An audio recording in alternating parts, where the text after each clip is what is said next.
It is day 6 of the Euros, and as you might hear in the background, there's rather a large crowd here. I am in Cologne, and Scotland are taking on Switzerland, and I have never seen so many Scots, men and women, in my entire life. Everybody is wearing a replica shirt. Every other Scotsman is wearing a kilt. I've yet to gather up the nerve and ask them, what's underneath, lad? But they are getting ready for the Switzerland game, and obviously it's a massive game. Switzerland won their first game, beating Hungary 3-1. Scotland, as we well know, got completely demolished by the Germans 5-1. But the sun is out, okay, because it was pissing down yesterday, and Cologne is just, it's on fire. I mean, you'd have to be here to believe it, but the atmosphere it's electrifying, and we are 7 hours away from kickoff. So can you imagine what it's going to be like in the Cologne Stadium? And incredibly, the accreditation guards have smiled.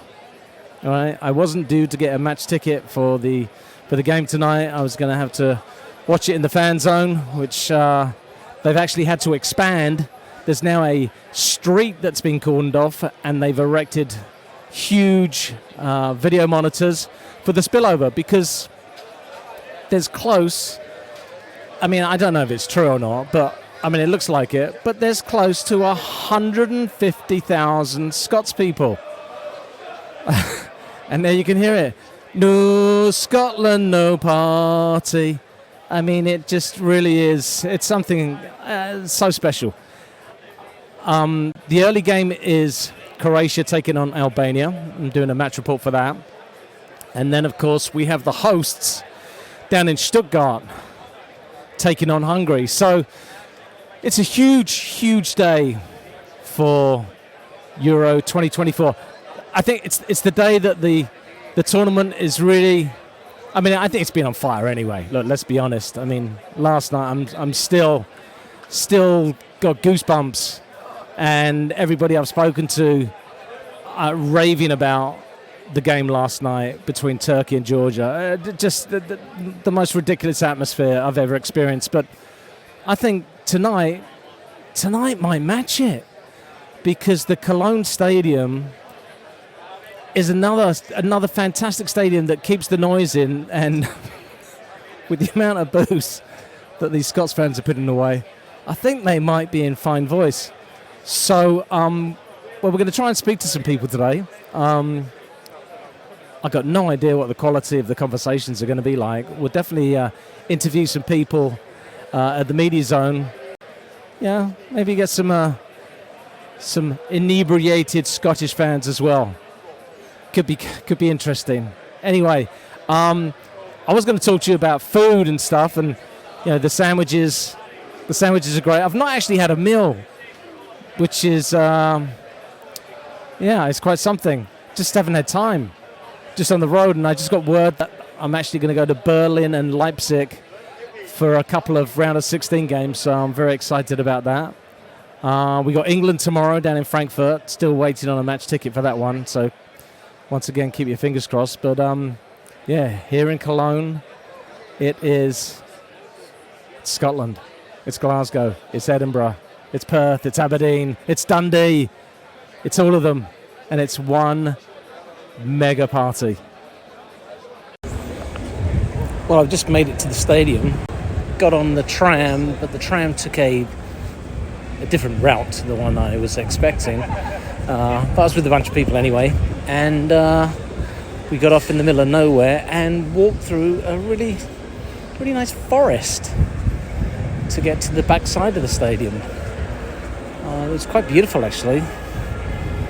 Obviously, summer here in Germany, a lot of greenery, birds were singing. It's actually quite relaxing, very therapeutic. Anyway, here at the stadium now, and going to walk out front and witness the carnage. And there's going to be a lot of carnage, and we'll see if we can find some maybe so Scottish fans to talk to. Well, I'm at the entrance to the stadium. Well, it's not really the entrance to the stadium, actually. The where they've got it set up is there's this huge field, and there's a main entrance, and there's a bunch of gates. Well, they're not really gates, just fences put up, and fans are coming through. And it really is just a sea of humanity. Really quite an incredible sight. And everybody mingling together quite beautifully. Really is what international football is all about. And we'll see if we can find some Scottish and Swiss fans to have a chat with. Inside World Football, brilliant. I'm on news. Okay, what's your name and where you from?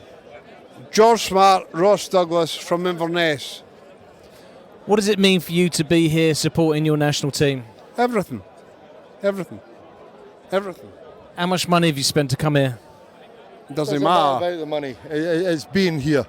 It's just being here with this Money. fantastic crowds. Well, I was in town earlier today. I don't ever seen anything like it. So explain to me, what does the kilt signify? Our national dress. That's our national dress, and everybody loves a man in a kilt. Yeah, especially what's underneath it. Not being rude. Have you followed Scotland around the world before? 96, from 96 onwards. So you've been to 2 events then? Yes, and well, 2 events, but loads of games in between. We've had a load of disappointment. What really pleases me, and I've got to be honest with you, is seeing all the young guys here. See, Families, loads of young families, and loads of family. That's our next generation of Tartan Army, as far as we're concerned. We're in our 60s now, right? So our Tartan Army days are nearly done. But check them boys. It's all young boys. The team we've just got some national pride back, and I don't know why. So where do you think where's it come from though? I mean, No idea, mate. No idea, because the team are normal, right? See, when we beat Spain 2-0, and then, or we just got results out of nowhere, right? We got results, and all of a sudden we're doing great stuff.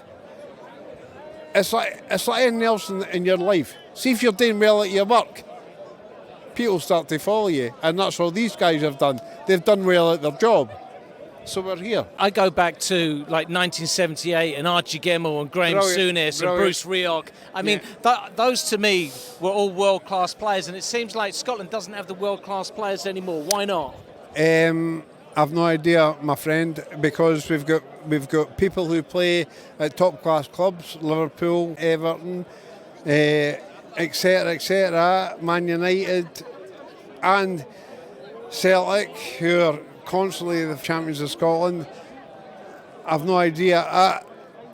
I think we're generally a good team. I think Clark has gelled them. A blip last Friday, and we all got it, and we all felt for it because we all spent a fortune going to Munich.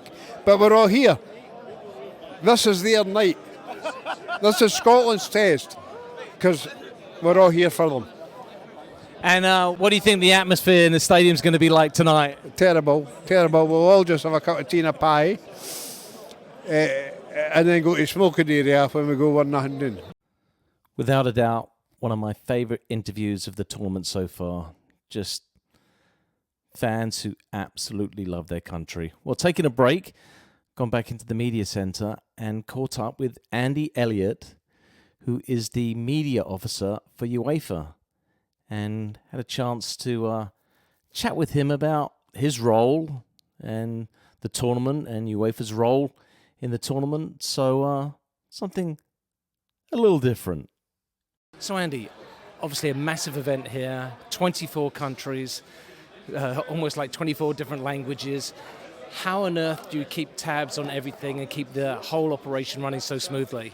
Well, it's a big operation. I'm only a tiny part of it.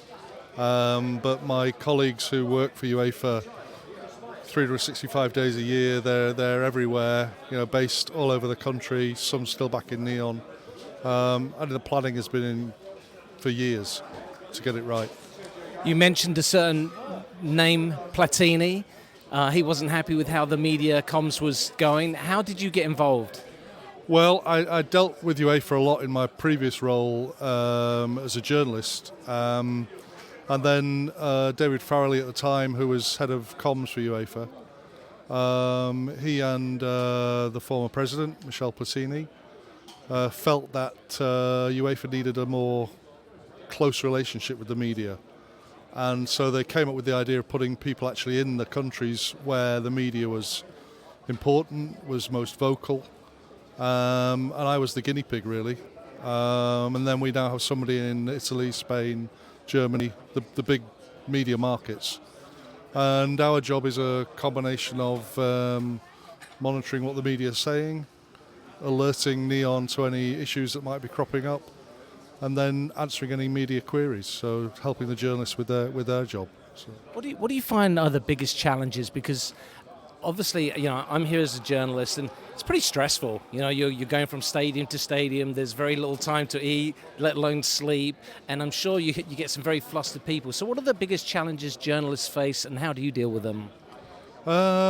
Well, we have a team of operational people looking after the media, and their job starts months ago in terms of accreditation. They do a fantastic job dealing with queries from all over the world. So when you think, they come to now a match, there's a hell of a lot of work goes into that beforehand. So that's the media operations side, and those guys do a brilliant job. My role is more media relations, answering queries. If there's an issue, putting out statements, getting press releases out to the right places. Keeping the media fed, basically. The media like to know there's somebody on the end of a phone. So the worst thing you can do is not pick up the phone, or not answer their email, or not answer WhatsApp. And half the battle is just having that relationship. Because I've been round the block a few times, I know a lot of these guys. I've worked with them.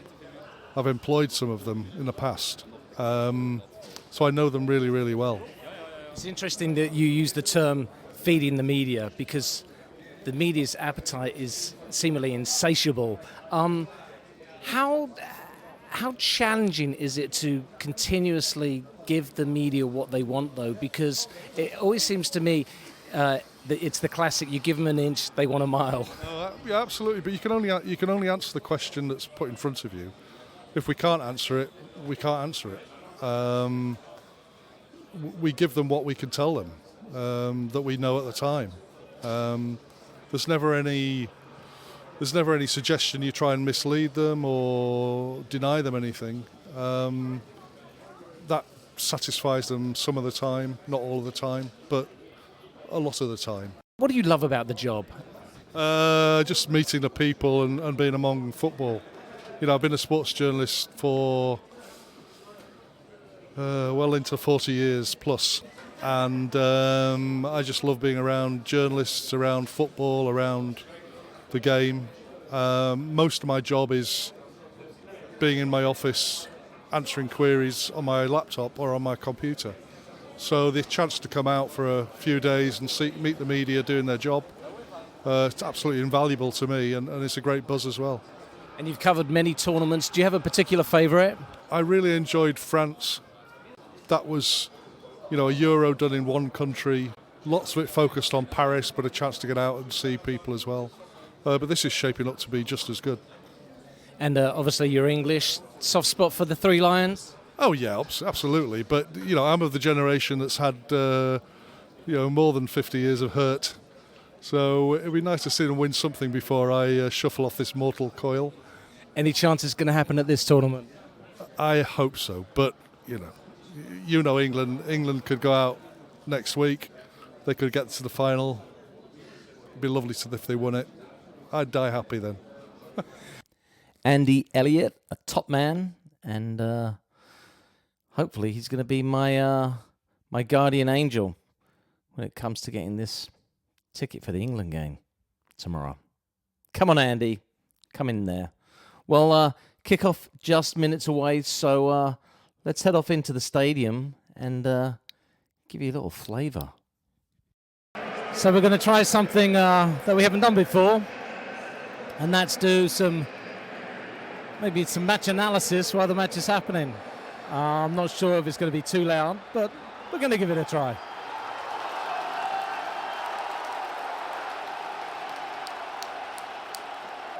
Switzerland definitely pick up the pace and knocking the ball around quite nicely. However, Scotland got a lot of confidence at the moment. Just played their way out of trouble with 4 or 5 passes, very un-Scottish-like. And I got to say, the Scottish team is growing in confidence. That goal by McTominay has certainly done a lot to settle the nerves. And Switzerland now have to chase this game. I think that's going to play into Scotland's hands.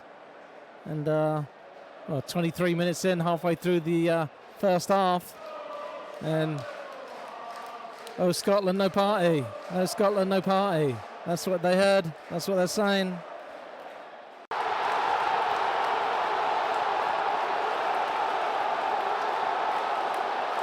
It's an absolute horror show. A mistake as big as a house, as the Italians like to say, by Anthony Ralston. And he let in Shaqiri, who belted one in the top corner first time. What a finish. Left gun, no chance. And Scotland, master of their own demises there. Absolute tragic mistake by Ralston.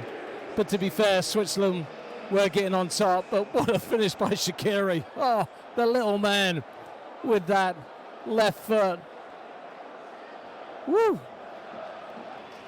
Gotta say, Scotland really living on luck right now. They've been totally outplayed by Switzerland. Got to find a way to get on the ball and keep the ball for a little period of time, just to relieve some of the pressure, because it's one-way traffic right now. Swiss looking dangerous at every opportunity. Come on, Scotland.